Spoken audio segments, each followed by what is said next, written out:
Hello and welcome to the YBMB Show.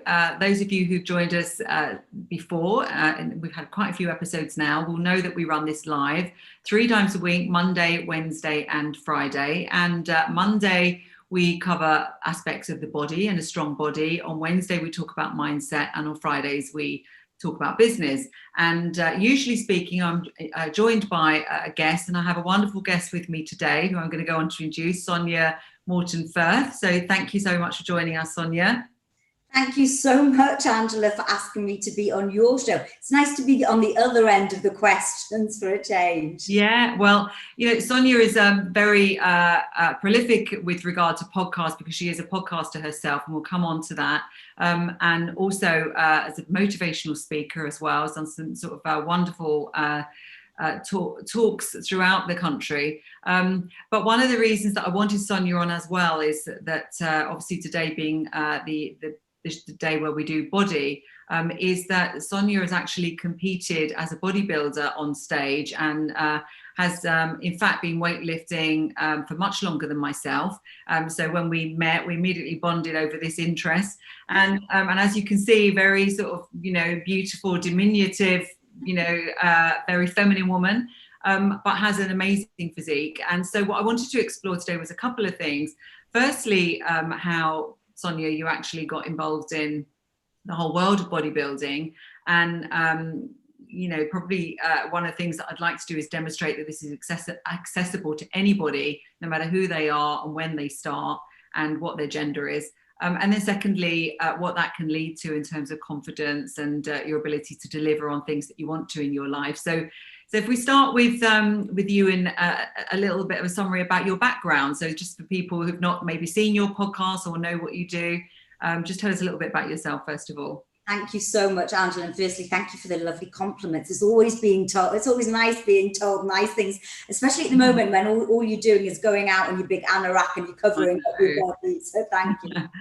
In terms of my background, Angela, I spent the majority of my working career in the city, close to 20 years in sales, working for financial services industry, traveling the world, working up the career ladder, and very much looking at my success in terms of money that I was earning, and still focused on being very fit and healthy, but in a different way. In those days, I was very much a cardio queen, and at lunchtime, you'd see me on a treadmill running 10K, sort of in the lunch break. That was a very normal sort of thing for me. I'd be very much into my running. After my city career, I decided to launch my own business. And this is where sort of the bodybuilding came in. I knew I wanted to do something in health and fitness, but I wasn't quite sure what.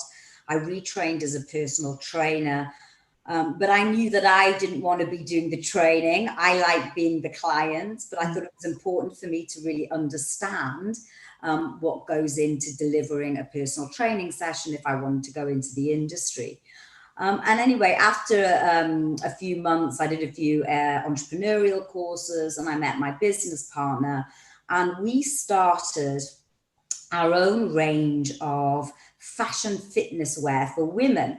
Now, back in the day, there was only Sweaty Betty on the high street. Of course, now you see everything from Lululemon to Gap to Nike. Everyone's got their own amazing design range of women's leggings and gym wear. But in the olden days, back in the day, there wasn't much. There was only Sweaty Betty. So we launched this new business online, and it was everything from literally designing the clothes and getting ambassadors to wear our clothes. And what we were seeing was actually we wanted people that looked good in gym gear. So this wasn't the sort of traditional catwalk skinny model, if you think back in the 80s of the girls that used to walk down and very much skin and bone, not looking very healthy.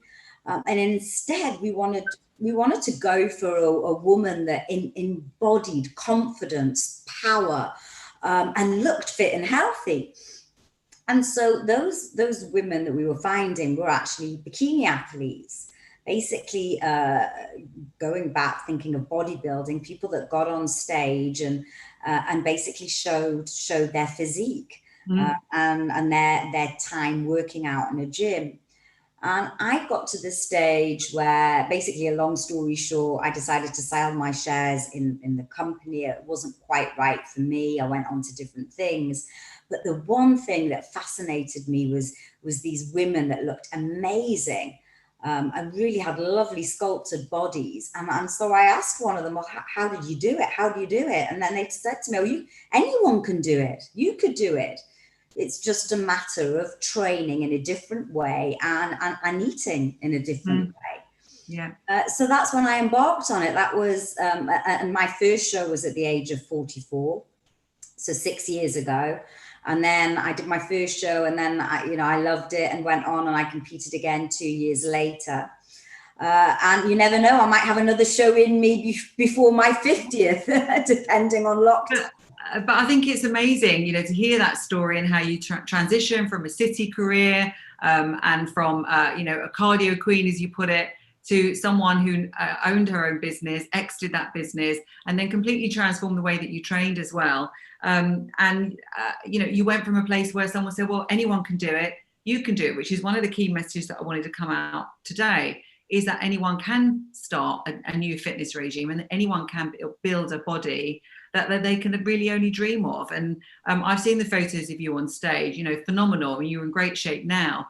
How long did it take you to go from, a cardio queen to being able at the age of 44, and that was 6 years ago? So anyone who's good at maths will be able to see that this lady is coming up this year. I'm not there yet, but this year is my 50th. Yeah, a lot younger, and that's demonstration that what weight training can do for you as well. It does help you age backwards. But how long did it take you to go from, let's say, normal to being able to go into a bodybuilding show? To be honest, I didn't. I went for a very specific. I'm very goal orientated, and I wanted to take on this project and get it done within a year. Now I'd been to gyms. I was very, I'd done cardio. I did weights, but it was always like the girly weights, as I say, just a few bits and bobs, not really properly lifting. But I did 8 months, and then I went on stage. Now, with anything, I looked better the second time, because the longer and longer you do it, the better and better you look.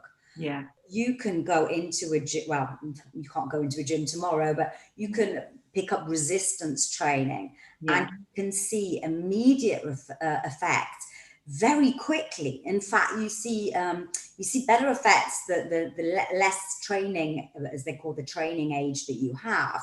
Yeah. Because there is so much of a body composition change to make, that you can see the effect at the beginning. Yeah, I mean, we see this on the YBMB program when people join, and they join for a season, and that's one of the first things that I teach them, is how to weight train from the beginning, and also a different way of eating, and we'll come on to that. And they start to, well, firstly, they're eating more than they thought they ever would. There's no sort of faddiness in terms of having to eat weird things either. And secondly, they start shedding weight when they never could shed this body fat before.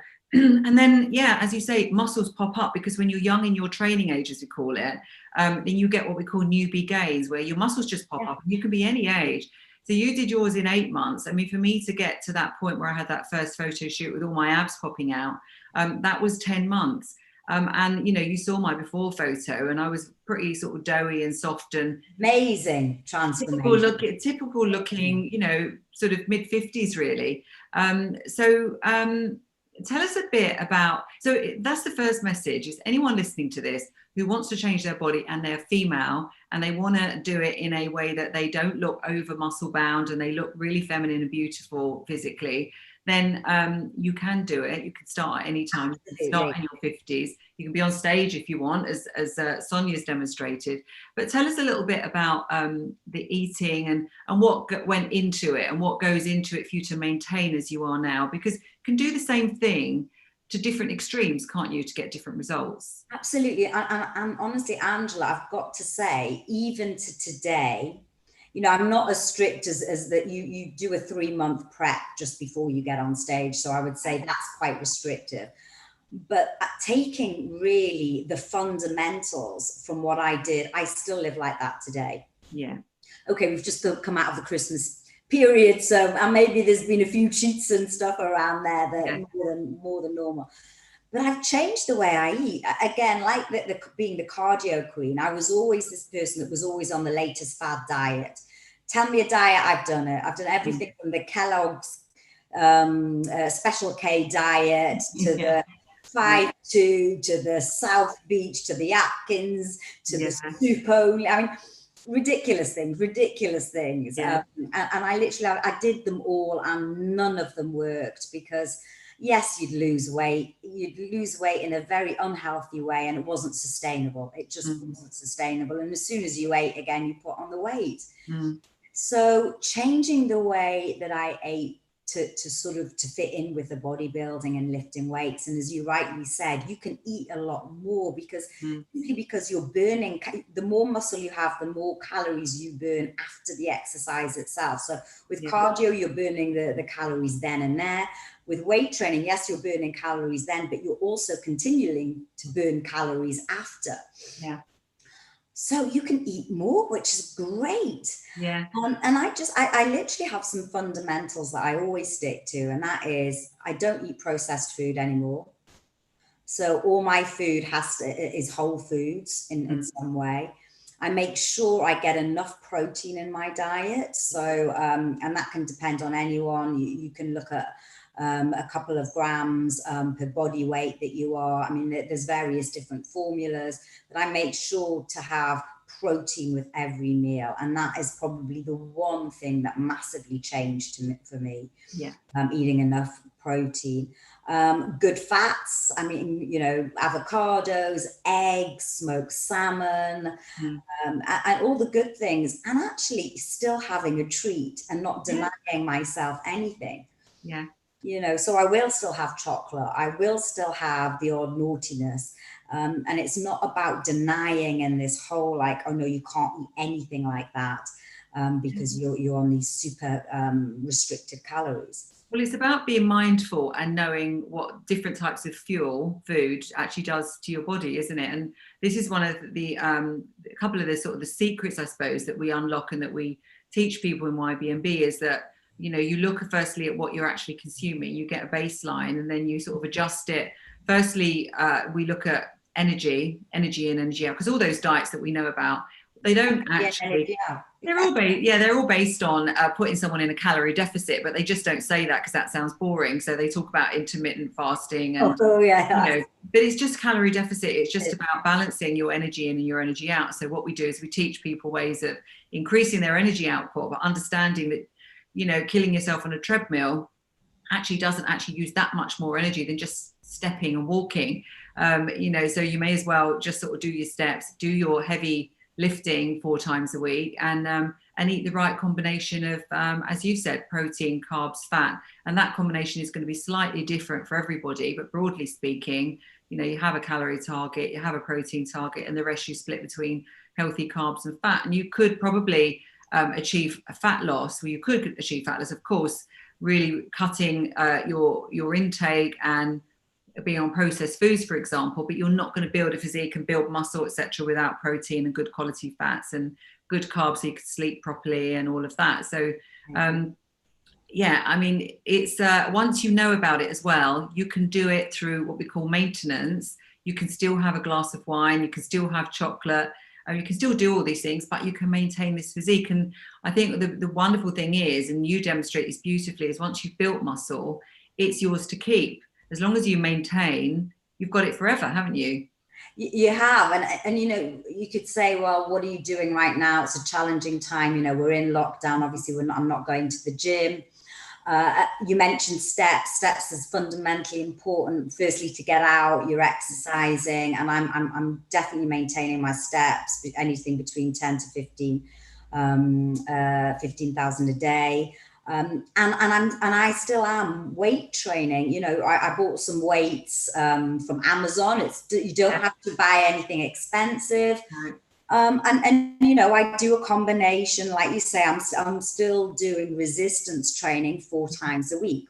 Yeah. And even though it might not be as heavy because I don't have the big heavy equipment, Yeah. but it's still, you know, it's maintaining your physique, and actually you feel good for it. And let's face it, we're all sat in, we're stuck in our homes. Completely, yeah. And to give yourself an hour of exercise, just doing something, putting some nice music on, and lifting some weights, I think everybody should do it. I Still agree. getting out and walking. And people think it's sort of, you know, out of their limit. They say, oh God, no, I'm injury prone and I don't know how to do it and I haven't got any weights. But when we teach people on YBMB, we take them from scratch.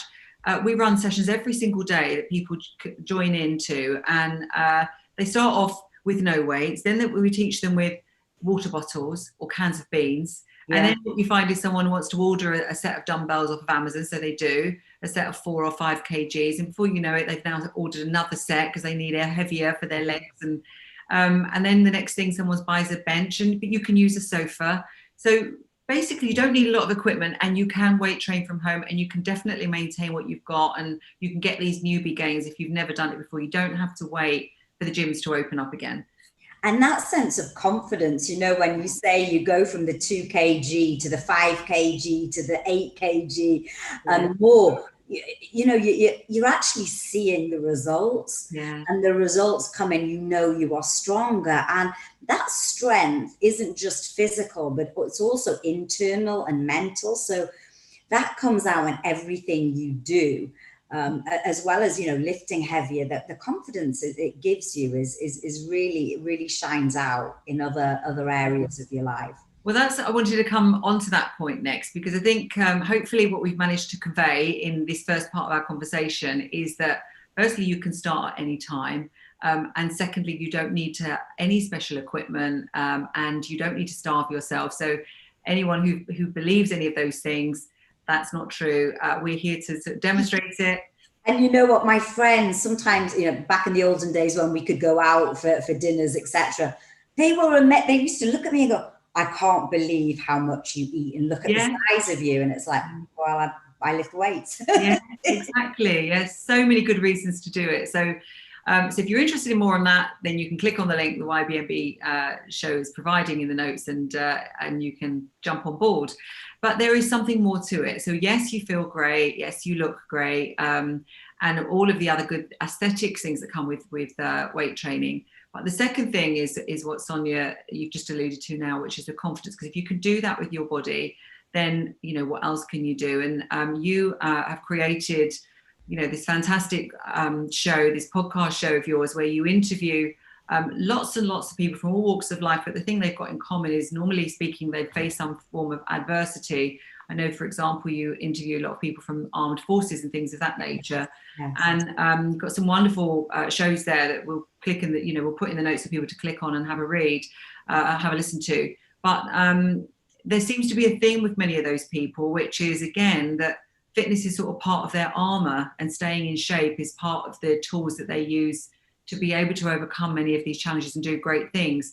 So did you want to tell us a little bit more about that, sort of what you picked up from those interviews, and maybe give us a couple of examples as well? Yeah, absolutely. And I think this is a recurring theme through all my interviews. And as you say, Angela, I typically interview people that have overcome challenges or adversities and are still serving society, or they've got a message to get out, or they've changed something in them, and, you know, that they've got, people should watch this and they can really learn from it. Mm-hmm. But the one thing that is very clear amongst most of my guests, there is a clear connection between their success, their mindset and determination and drive, and their physical fitness. And that goes without saying. As you mentioned, a lot of my guests are veterans. They've served in some capacity in the armed forces. And yes, you could say, well, yeah, but of course, a lot of them are going to be fit and healthy because that's what they do. But this is years later, and they are still they're still going through some sort of challenge, whether that's a physical challenge to raise awareness for the homelessness, or to raise awareness for mental health, particularly at the moment. There is a clear link, or what they're doing is putting their own body through physical challenges to also help them with their mindset. And really, I think one of the biggest takeaways from this, and without going too much down the mental health route, but so we are in this time that we're living in, where mental health, suicide rates, and people that are sitting in isolation are affected. And how do we combat that? How do we do something about it? Well, of course, talk to somebody, but there are other things you can do before you even get to that stage. And taking on physical exercise of any form, moving your body in any form, can really help with your mental state, with anxiety, with stress levels, with all sorts of things. So not only the immediate health benefits, but really there are the benefits on your mental health. Because I think people feel that even when they go for a walk. I think we've all felt that, when if you can just snap out of something, you've had a meeting, it's been a bit draining. It needn't be a massive mental issue or challenge. It could just be, oh, I've had enough of this. I can't really think through this problem at the moment. Jump up, put your coat on, don't need any special gear, and just go out. And you feel better. You can think about things when you're out. And I don't know, there's just something magic, isn't there, about moving your body. And I've actually got like a little trampoline here, a little rebounder that I jump up and down on that as well, just to sort of move your body. So that's, we don't have to sort of wait until we can do a full workout. It's just a bit of movement is very important. And a lot of these people that you interview as well, as you say, it's an ongoing lifestyle for them as well. They may have achieved some great things, but it's still work in progress, because everybody has day-to-day challenges in their life, don't they? Absolutely. And I think, again, a lot of my guests, they've set themselves their own internal standard. And I think a lot about standards. Look at yourself and think, well, what is your standard? Not just for your business, but for your body as well, and body and business, as you talk about, Angela, are connected. Yeah. So if you've already set a standard for yourself in your business, then set a standard for yourself in your body. What is your body reflecting about you? And I'm not sitting here sort of fat shaming or anything like that, but it's a question of self-esteem, isn't it? And valuing yourself and valuing your body, and feeling confident in who you are and who you want to portray yourself as. And that goes not only in business, but generally physical fitness. Well, there's a couple of things actually about that. You just reminded me how we had someone come and speak to us as a group quite a few years ago now in the business.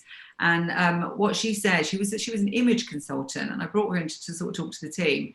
And she said that every single item of clothing that you put on, even sort of the lipstick or the way you have your hair, or, guy the tie that you might put on, it's almost like you're writing a sentence about yourself. And she illustrated it really beautifully, because as she started, so what she did, she sort of took her brooch off, and then she took her jacket, and then she took her shoes off.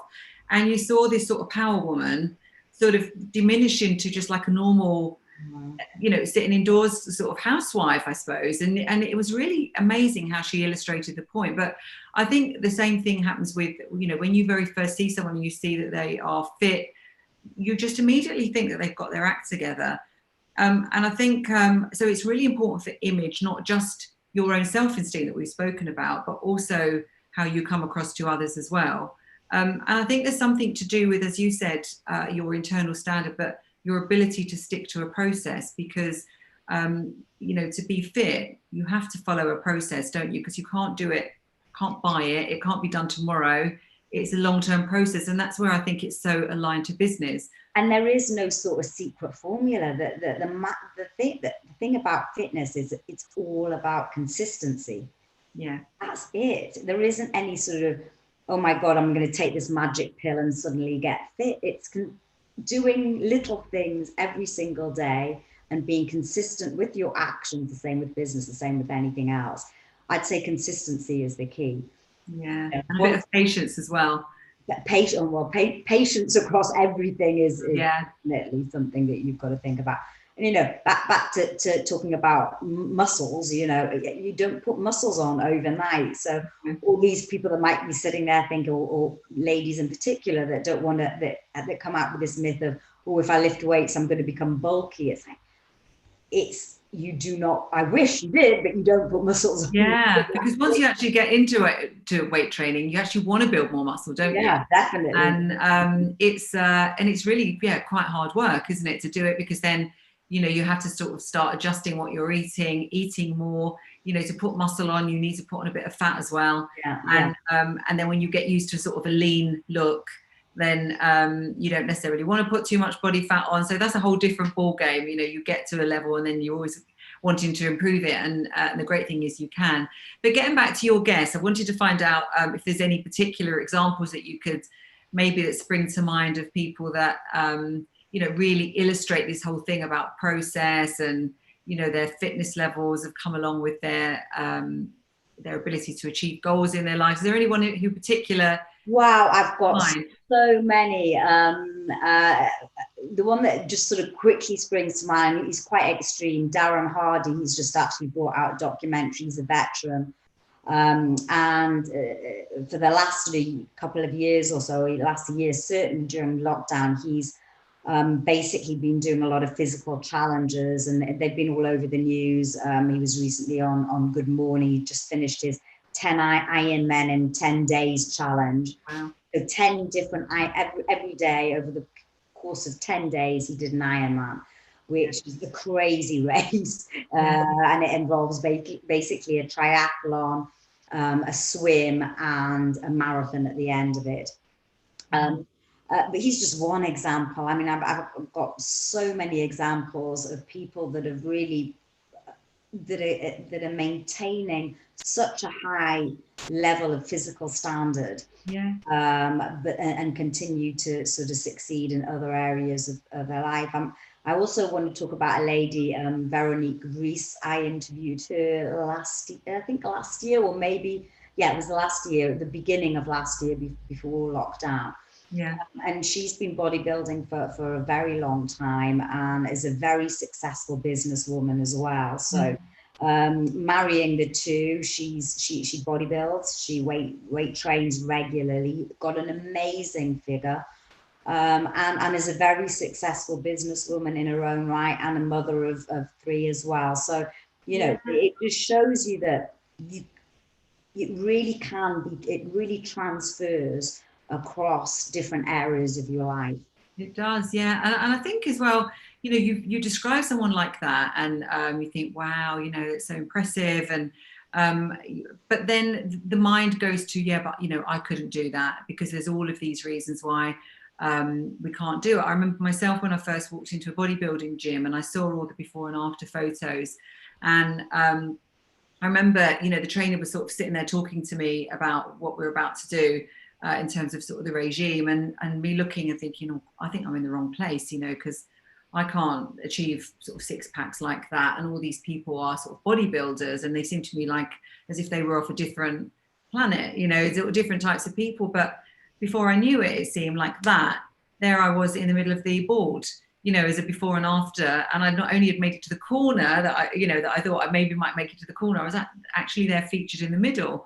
And I want to say that I'm sure you've seen it with all the people that you've interviewed. Obviously, when you get to interview them, it's because there's something different about them. They've achieved something, they've overcome something particular, or they've achieved something amazing. Your Iron Man, the guy you've just described there. But everybody starts off as a sort of a normal person, and it's a question of belief. And if you don't believe all of it, you don't really have to. All you've got to do is take that first step and start something, haven't you?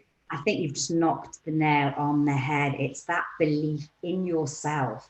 And once you have that belief in yourself, anything is possible.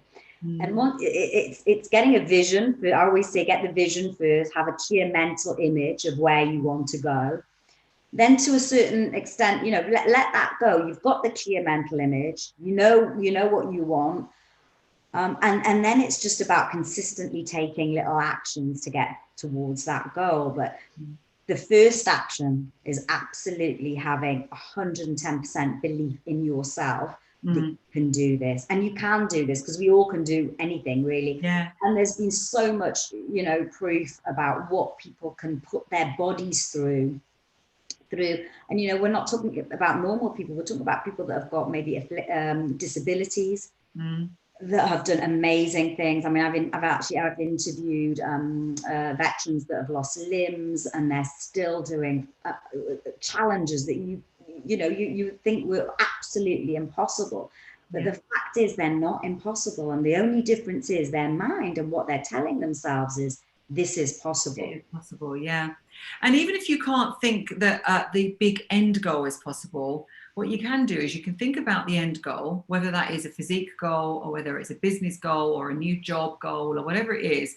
And you can say, okay, so to achieve that, what would I need to do beforehand? You know, so let's just take the new job. Well, I would need to pass an interview. Well, to achieve that, what have I got to do? Well, I need to be invited to an interview. Well, to achieve that, what have I got to do? I've got to apply. Well, to achieve that, what have I got to do? Well, I've got to start looking. Okay, do I believe I can just start looking? Yes, I do. Believe that. You know, so don't worry about, I'm not going to be able to pass an interview because it's too far down the line. That's it. That's why I say have the big mental image, and then almost let it go. You don't need to figure out, you don't need to be there right away. It's just getting that little first step. And that's what we say about the body as well. You know, don't think about, oh my goodness, but that never could be me. Think, okay, well, could I go and do a walk? Maybe not 10,000 steps. We've actually got someone on the YBMB program at the moment, and she said, oh, I really, really want to join, but I'm not sure if I can because I've had a hip replacement. And she's, you know, I think she's about 50, very young in her outlook as well. But she said, you know, I've got this hip, I just had this hip replacement. I'm in recovery. I can only do about 1,000 steps. I said, so look, you know, if you can do 10% more every day, so do 1,000 today, do 1,100 tomorrow.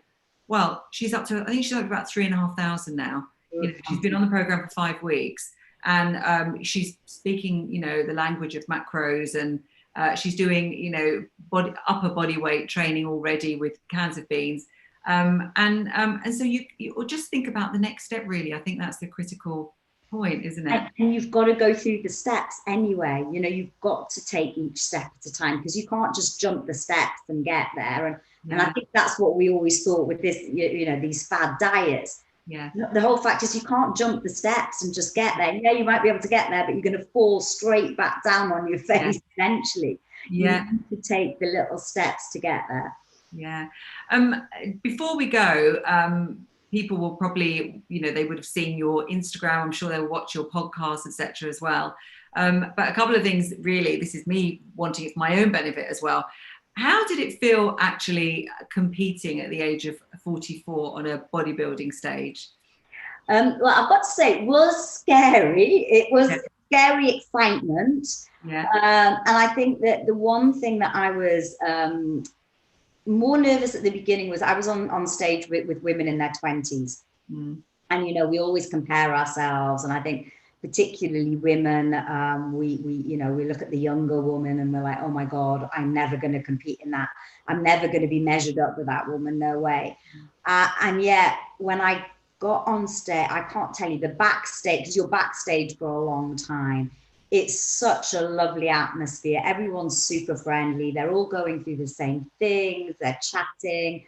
We're all going through that. Most people haven't eaten for a while, and we're on next to no fluids that day. It's not particularly, I wouldn't say the healthiest thing just before you get on stage.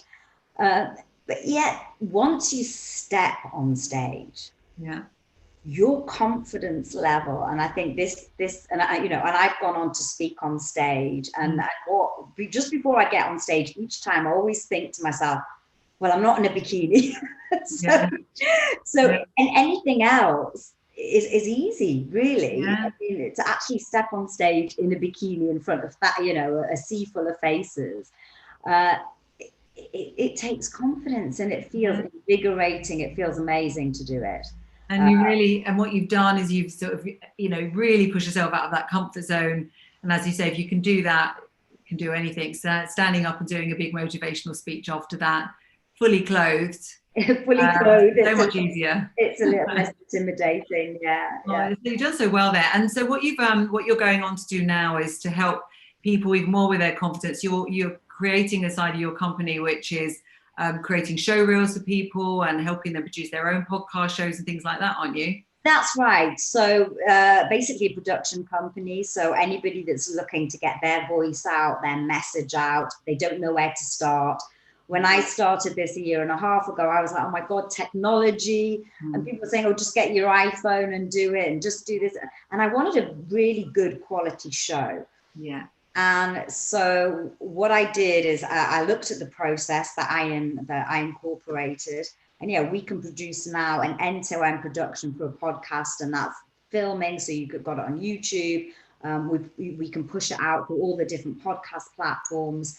And it's a great way of you telling your brand story without getting face-to-face in front of people. And unfortunately, right now, we can't get face-to-face. But people are watching video and listening to audio more than ever before. We're all listening to podcasts on our walk. We're watching video because we're in front of the screen most of the day. What better way to promote your services or your businesses by storytelling through a podcast, through live filming or through promo video? And that's where my production company come in. Brilliant. Well, I wish you luck with that. I mean, everybody has got a story to share. And that's the other thing is people often think, oh, I can't get on camera. I'm worried about how I look or what I might say, or I'm not interesting enough. But everybody is, and everybody has their own unique take on things. And so thank you so much for yours, because it's been so enlightening. It's been lovely to know you since I have met you a couple of years ago, I think now we met, and watch you go from strength to strength on your show and still maintain your incredible physique. And maybe, who knows, maybe we'll go together and compete together on a stage at some stage. Oh, I'd love that, Angela. As a bodybuilder, that would be good. And I want to say thank you for being such an amazing role model and doing what you're doing. It's such amazing work. And, you know, I'm following you on your Instagram and through your Facebook and LinkedIn. And yeah, I just think it's amazing, because you've achieved everything in business, mind and body. And really that is something to take your hat off to. Oh, well, thank you. Well, you two, lovely to see you. Always really great to speak. And if people are interested in, you know, well, finding out more about the body, for example, or for starting their weightlifting journey, then please jump on YBMB and we can tell you about that. And if you've got to that stage where you really want to get your story out there and where you want to create a podcast or a YouTube show or however you want to start, then we're going to put Sonya's details in the link, and then you can jump on that and she can tell you how. So bye-bye for now. Thank you, Sonya. And thank you, Angela. Okay, love to see you. Thank you. Bye. Bye.